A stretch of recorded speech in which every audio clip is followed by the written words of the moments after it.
Hi hello ನಮಸ್ಕಾರ friends, ಎಲ್ಲರೂ ಹೇಗಿದ್ದೀರಾ? ಚೆನ್ನಾಗಿದ್ದೀರಾ ಅನ್ಕೋತೀನಿ. ನಾನು ಕೂಡ ಚೆನ್ನಾಗಿದ್ದೀನಿ ನೋಡಿರಿ. ಇವತ್ತು ಬೆಳಗಿನ ಬ್ಲಾಗ್ ಸ್ಟಾರ್ಟ್ ಮಾಡಿದ್ದೀನಿ. ಯಾವ ರೀತಿ ಬರ್ತದೆ ಅಂತೇಳಿ ಎಲ್ಲ ನಿಮ್ಮ ಜೊತೆಗೆ ಶೇರ್ ಮಾಡ್ಕೊಡ್ತೀನಿ. ನೋಡ್ಕೊಂಬರಂಬರ್ರಿ. ನೋಡಿರಿ, ಅಜ್ಜಿಯವ್ರ ಪಾಪ ಎಷ್ಟೊಂದು ಕಷ್ಟಪಡ್ತಾ ಇದ್ದಾರೆ. ಪಾಪ ಅಜ್ಜಿಯವ್ರಂತೂ ತುಂಬ ಕೆಲಸ ಮಾಡ್ತಾರೆ ರೀ. ಪಾಪ ಏನೋ ಗಂಟು ಒಯ್ತಾ ಇದ್ದಾರೆ ರೀ. ಪಾಪ ಅವರು ಹೊಟ್ಟೆ ಪಡೆಗಾಗಿ ಏನೆಲ್ಲ ಕೆಲಸ ಮಾಡ್ಬೇಕು ನೋಡಿರಿ. ಅದಕ್ಕೆ ನನಗೂ ಭಾಳ ಇದು ಐತ್ರಿ ಅಜ್ಜಿಯವ್ರಿ ನೋಡಿ. ಅದಕ್ಕೆ ಅವರು ವೀಡಿಯೋಸ್ ಮಾಡ್ಕೊಂಡಾರಿ. ನನಗಂತೂ ಭಾಳ ನಮ್ಮ ಅಮ್ಮವ್ರದ್ದೇ ಜ್ಞಾಪಕ ಬಂತ್ರಿ ನನಗಂತೂ. ಅದಕ್ಕೆ ನೋಡಿರಿ, ಇವಾಗ ನಾಯಿಗೆ ನಾನು ನಿನ್ನೆ ಅಷ್ಟೇ ಅನ್ನ ಅದು ಹಾಕ್ಬಿಟ್ಟಿದ್ದಲ್ಲ ರೀ. ಪಾಪ ನೋಡಿರಿ, ಒಂದೇ ತೂತು ಅನ್ನ ಹಾಕಿದ್ದಕ್ಕೆ ಮನೆ ಕೈಕೊಂಡು ಮನೆ ಹತ್ರನೇ ಇರ್ತದೆ ನೋಡಿರಿ. ಎಲ್ಲಿಗೆ ಕೂಡ ಹೋಗಲ್ರಿ ಫ್ರೆಂಡ್ಸ. ಅದಕ್ಕೆ ನಾಯಿಗಳಿಗೆ ಯಾರೂ ಕೂಡ ಹೊಡಿಬೇಡ್ರಿ ಅಂತ ನಾನು ನಿಮ್ಮಲ್ಲಿ ಕೇಳ್ಕೊಳ್ತೀನಿ ರೀ. ಅದಕ್ಕೆ ನೋಡಿರಿ, ಇವಾಗ ಚೌಳಿಕಾಯಿ ಪಲ್ಯ ಮಾಡಿದ್ರೆ ಆಯ್ತು ಅಂತೇಳಿ ಚೌಳಿಕಾಯಿ ಕೊಯ್ಕೊಂಡು ಸ್ವಲ್ಪ ಹುರ್ಕೊಂಡು ಸ್ವಲ್ಪ ಕುದಿಸ್ಕೊಂಡು ಕೆಸಿಂದು ತೊಗೊಂಡು ಬಂದಿದ್ದೀನಿ ನೋಡಿರಿ. ಸ್ವಲ್ಪ ಎಣ್ಣೆ ಹಾಕಿ ಹುರ್ಕೊಂಡು ಕುದಿಸ್ಬೇಕ್ರಿ. ಅವಕ್ಕೂ ಕುದಿಸಿ ತಗೊಂಡು ಕೆಸಿಂದ ನಾನು ಇವಾಗ ಅರಿಶಿಣ, ಹಸಿಮೆಣ್ಸಿಕಾಯಿ ಖಾರ, ಸ್ವಲ್ಪ ಉಪ್ಪು, ಸ್ವಲ್ಪ ಶೇಂಗದ ಹಿಂಡಿ ಎಲ್ಲನೂ ಹಾಕ್ಕೊಂಡು ಇವಾಗ ನಾನು ಕಲ್ಸ್ಕೊತಾ ಇದ್ದೀನಿ ನೋಡಿರಿ. ಅದಕ್ಕೆ ಶೇಂಗದ ಪುಡಿ ಹುರ್ಕೊಂಡು ಹಾಕ್ಕೊಂಡೀನಿ ರೀ. ಅದಕ್ಕೆ ಈ ರೀತಿ ಸಿಂಪಲಾಗಿ ಮಾಡೋದ್ರಿ. ಜಾಸ್ತಿ ಏನು ಸಾಮಗ್ರಿಗಳು ಹಾಕಿಲ್ಲ ರೀ. ಪುಡಿ ಹಾಕಿದ್ರೆ ಚೆನ್ನಾಗಿರೋದಿಲ್ಲ ರೀ. ಚೌಳಿಕಾಯಿ ಪಲ್ಯ ಹಸಿಮೆಣ್ಸಿಕಾಯಿ ಹಾಕಿದ್ರೆ ತುಂಬ ಚೆನ್ನಾಗಿರುತ್ತೆ ರೀ. ನಾನು ಸ್ವಲ್ಪ ಬವಣೆ ಇಟ್ಟು ಪಾತ್ರೆ ಇಟ್ಬಿಟ್ಟು ಎಣ್ಣೆ ಹಾಕ್ಕೊಂಡೀನಿ ರೀ. ಎಣ್ಣೆ ಹಾಕ್ಕೊಂಡು ಸ್ವಲ್ಪ ಜೀರಿಗೆ, ಸ್ವಲ್ಪ ಬೆಳ್ಳುಳ್ಳಿ ಕೂಡ ಹಾಕ್ಕೊಂಡು ಈಗ ನಾನು ಸ್ವಲ್ಪ ಹುರ್ಕೋತೀನಿ ರೀ. ಹತ್ತಲ್ದಂಗೆ ನೋಡಿಕೊಂಡು ಸ್ವಲ್ಪ ಹುರ್ಕೋಬೇಕು ರೀ. ಜಾಸ್ತಿ ಹತ್ತಿಸ್ಬಾರ್ದು, ಸ್ವಲ್ಪ ಕೆಂಪಾದರೆ ಸಾಕಾಗುತ್ತೆ ರೀ ಬೆಳ್ಳುಳ್ಳಿ. ಅದಕ್ಕೆ ಇವಾಗೆಲ್ಲ ನಾನು ಅರಿಶಿಣ, ಖಾರ, ಉಪ್ಪು ಕಲ್ಸ್ಕೊಂಡಿದ್ರೆ ಅದನ್ನು ಕೂಡ ಹಾಕ್ಕೊಂಡು ಇವಾಗ ಕಲ್ಸ್ಕೊತಾ ಇದ್ದೀನಿ ನೋಡಿರಿ. ಅದಕ್ಕೆ ನಾನು ಒಲೆ ಮೇಗೆ ಮಾಡೋದ್ರಿ ಎಲ್ಲನೂ ಕೂಡ. ಅದಕ್ಕೆ ಯಾರೂ ಕೂಡ ನಗಕ್ಕೆ ಹೋಗ್ಬೇಡ್ರಿ ಫ್ರೆಂಡ್ಸ. ಅದಕ್ಕೆ ಈ ಕಡೆ ಒಳಗಿನ ಮನ್ಯಾಗ ಕರೆಂಟ್ ಇಲ್ಲ ರೀ. ಅದಕ್ಕೆ ನಿನ್ನೆ ಅಷ್ಟೇ ಶಾರ್ಟ್ ಆಗಿಬಿಟ್ಟದ್ರಿ. ಅದಕ್ಕೆ ಲೈಟ್ ಹಾಕಿಲ್ಲ ರೀ. ಇನ್ನೂ ಲೈಟ್ ಹಾಕ್ಬೇಕ್ರಿ. ಅದಕ್ಕೆ ವೀಡಿಯೋಸ್ ಥರ ಕತ್ಲಾಗೆ ಕಾಣ್ತಾ ಇದೆ ರೀ. ಎಲ್ಲರೂ ಕೂಡ ಕ್ಷಮಿಸ್ರಿ ಅಂತ ಅನ್ಕೋತಿದ್ದೀನಿ ರೀ.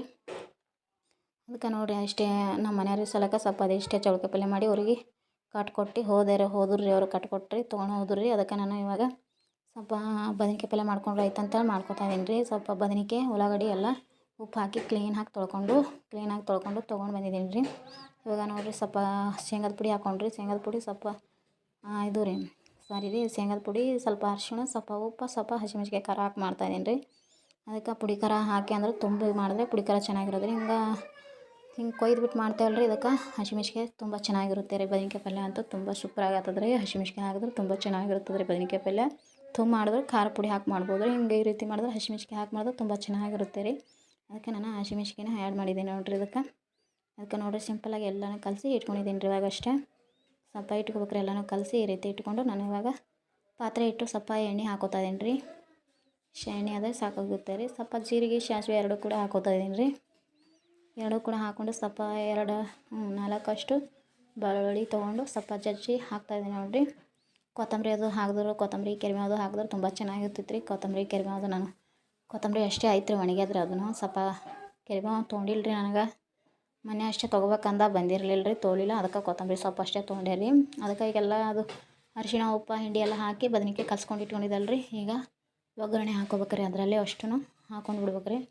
ನಾನು ಉಳ್ಳಾಗಡ್ಡಿಯಲ್ಲಿ ಫೋನೆ ಹೊಡೆದ್ರೆ ಚೆನ್ನಾಗಿರೋದಿಲ್ಲ ರೀ ನನಗೆ ಬದ್ನಿಕಾಯಿ ಪಲ್ಯ. ನನಗೆ ಬೆಳ್ಳುಳ್ಳಿ ಹಾಕಿದ್ರೆ ತುಂಬ ಟೇಸ್ಟಿಯಾಗಿ ಹತ್ತದ ರೀ ಬದ್ನಿಕಾಯಿ ಪಲ್ಯ. ಅದಕ್ಕೆ ನಾನು ಎಲ್ಲದಕ್ಕೂ ಜಾಸ್ತಿ ಬೆಳ್ಳುಳ್ಳಿ ಹಾಕಿ ಮಾಡೋದ್ರಿ ಅಡುಗೆ. ಅದಕ್ಕೆ ನೋಡಿರಿ, ಇವಾಗ ಅಷ್ಟೇ ಕುದಿಯಕ್ಕೆ ಬಿಡ್ಬೇಕ್ರಿ. ಸಣ್ಣ ಉರಿಯಲ್ಲೇ ಕುದಿಸ್ಕೋಬೇಕ್ರಿ. ಬದ್ನಿಕಾಯಿ ಪಲ್ಯ ಜಾಸ್ತಿ ಕುದಿಸೋರು ಚೆನ್ನಾಗಿರೋದಿಲ್ಲ ರೀ. ಅದಕ್ಕೆ ಸ್ವಲ್ಪ ಸಣ್ಣ ಉರಿ ಇಟ್ಟಿನೇ ನಾನು ಇವಾಗ ಕುದಿಸ್ಕೊಂಡು ನೋಡಿರಿ. ನೋಡ್ಬೋದು ಈಗ ಎಷ್ಟು ಚೆನ್ನಾಗಿ ಕಾಣುತ್ತೆ ಅಂಥೇಳಿ. ಇವಾಗ ಸ್ವಲ್ಪ ಕೊತ್ತಂಬರಿ ಸೊಪ್ಪು ಕೂಡ ಹಾಕ್ಕೊಂಡೆ ನೋಡಿರಿ. ಸ್ವಲ್ಪ ಒಣಗೈತೆ ರೀ ಕೊತ್ತಂಬರಿ ಸೊಪ್ಪು ಹಾಕ್ಕೊಂಡೀನಿ ರೀ. ಅದಕ್ಕೆ ನೋಡಿರಿ, ರೊಟ್ಟಿ ಜೊತೆಗಂತೂ ಚಪಾತಿ ಜೊತೆಗಂತೂ ತುಂಬ ಚೆನ್ನಾಗಿರುತ್ತೆ ರೀ. ಅದಕ್ಕೆ ಸೂಪರಾಗಿರ್ತದೆ ನೋಡಿರಿ. ಈ ರೀತಿ ಮಾಡಿದ್ರೆ ತುಂಬ ಚೆನ್ನಾಗಿರುತ್ತೆ ರೀ ಬದ್ನಿಕಾಯಿ ಪಲ್ಯ ಅಂತೂ.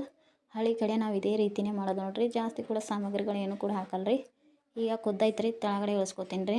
ನೋಡಿರಿ, ಸುಡ್ತೈತೆ ರೀ ಇನ್ನೂ ಬವಣೆ. ಅದಕ್ಕೆ ನೋಡಿರಿ ಯಾವ ರೀತಿ ಆಗಿದೆ ಅಂತೇಳಿ ನೋಡ್ಬೋದು ರೀ. ಬದ್ನಿಕಾಯಿ ಪಲ್ಯ ಸೂಪರಾಗಿ ಬಂದದ ರೀ.